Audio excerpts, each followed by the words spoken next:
saudara, senang bertemu kembali dengan saudara. Saya berharap dan berdoa saudara dalam keadaan sehat dan dilindungi oleh Tuhan kita. Saudara, tahun 2021 baru saja kita lewati. Sekarang kita berada di tahun yang baru, 2022, the year of multiplied grace, tahun di mana kasih karunia akan berlimpah di dalam kehidupan kita masing-masing. Dan hari ini saya ingin mengajak kita semua untuk menerima dan mempercayai the year of multiplied grace. Sepanjang tahun ini ada kasih karunia yang akan melimpah di dalam kehidupan kita masing-masing. Saudara, tahun baru itu pasti banyak impian atau resolusi ataupun target yang ingin kita capai. Saya jadi teringat dengan kata-kata daripada senior pastor kita, Pastor Timotius Arifin. Dia bilang seperti ini, kalau mau berhasil di dalam kehidupan, rumusnya gampang. Kalau mau berhasil dalam kehidupan, rumusnya gampang. Rumusnya apa, saudara? Rumusnya adalah nebeng proyeknya Tuhan. Jangan bikin proyek sendiri. Kalau mau berhasil dalam kehidupan, nebeng proyeknya Tuhan. Jangan bikin proyek sendiri.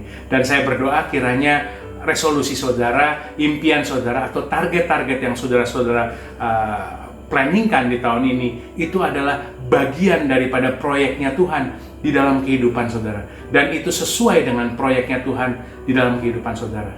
Saudara tetap cari apa maunya Tuhan di dalam kehidupan saudara sepanjang tahun ini, dan kiranya Tuhan sendiri yang akan membuat impian saudara, target saudara, ataupun resolusi saudara menjadi berhasil dan beruntung sepanjang tahun ini. Saudara, mari kita lihat dalam satu ayat yang akan kita pegang sepanjang tahun ini, yaitu di dalam 2 Petrus 1 ayat 2. Kasih karunia dan damai sejahtera melimpahi kamu oleh pengenalan akan Allah dan akan Yesus Tuhan kita. Melimpahi, bahasa Inggrisnya di situ adalah multiplied, saudara. Dan kita perlu tahu dulu apa itu kasih karunia. What is grace? Grace itu adalah unearned, undeserved, unmerited favor. Jadi grace itu adalah, atau kasih karunia itu adalah sebuah perlakuan atau kebaikan yang tidak biasa, yang tidak layak kita terima, tapi kita menerimanya bukan karena usaha kita. Jadi saudara, itu berarti seseorang sedang berbuat kebaikan kepada orang lain bukan untuk kepentingan orang yang sedang melakukannya, dan bukan juga oleh karena orang yang sedang menerimanya itu layak untuk menerimanya. Jadi satu-satunya alasan kenapa perbuatan baik itu ada, itu karena seseorang yang sedang melakukan perbuatan tersebut, dia adalah pribadi yang baik, saudara. Dunia itu menganut sistem yang berbeda dengan kerajaan Allah. Dunia menganut sistem kepatutan, di mana jikalau seseorang baik, memiliki prestasi yang baik, maka dia layak untuk dipromosi.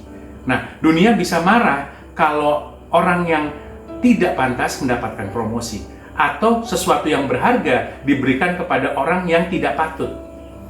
Dan sebaliknya juga, jikalau seseorang yang bersalah sedang dihukum, reaksi dunia ini adalah pantas saja dia dihukum, syukurin kalau bisa dihukumnya lebih berat, seberat-beratnya. Saya bersyukur bahwa kasih karunia yang kita terima, saudara dan saya terima, tidak berlaku seperti itu. Grace doesn't work that way. Kasih karunia itu seperti hadiah. Grace is like a gift. Nah, saudara, memang kasih karunia itu identik dengan pemberian Tuhan. Memang kasih karunia itu bukan usaha kita, tapi bukan karena kasih karunia itu pemberian Tuhan dan bukan usaha kita, bukan berarti kita tidak memberikan respon apa-apa terhadap kasih karunia yang kita terima, saudara. Respon saudara dan saya terhadap kasih karunia yang akan berlimpah di dalam kehidupan kita sepanjang tahun 2022 ini akan menjadi penting, saudara. Saya berdoa kiranya ada respon yang benar yang keluar dari dalam kehidupan kita masing-masing terhadap kasih karunia yang akan kita terima. Dan respon yang keluar kiranya bukan respon yang melecehkan kasih karunia, tapi respon yang menghargai kasih karunia. Respon di mana kasih karunia itu menuntun kita semua menuju kepada pertobatan. Dan saya berdoa kiranya sepanjang tahun ini, sepanjang the year of multiplied grace ini, ada kasih karunia yang berlimpah dalam kehidupan saudara. Ada kasih karunia yang bermultiplikasi di dalam kehidupan saudara. Dan saudara bisa membagikannya kepada orang-orang yang ada di sekitar saudara. Saudara menerimanya bukan karena usaha saudara, bukan karena kemampuan saudara, hanya karena kasih karunia. Mari kita terima dan kita responi dengan baik. Selamat memasuki the year of multiplied grace dalam nama Tuhan Yesus Kristus. Tuhan Yesus memberkati.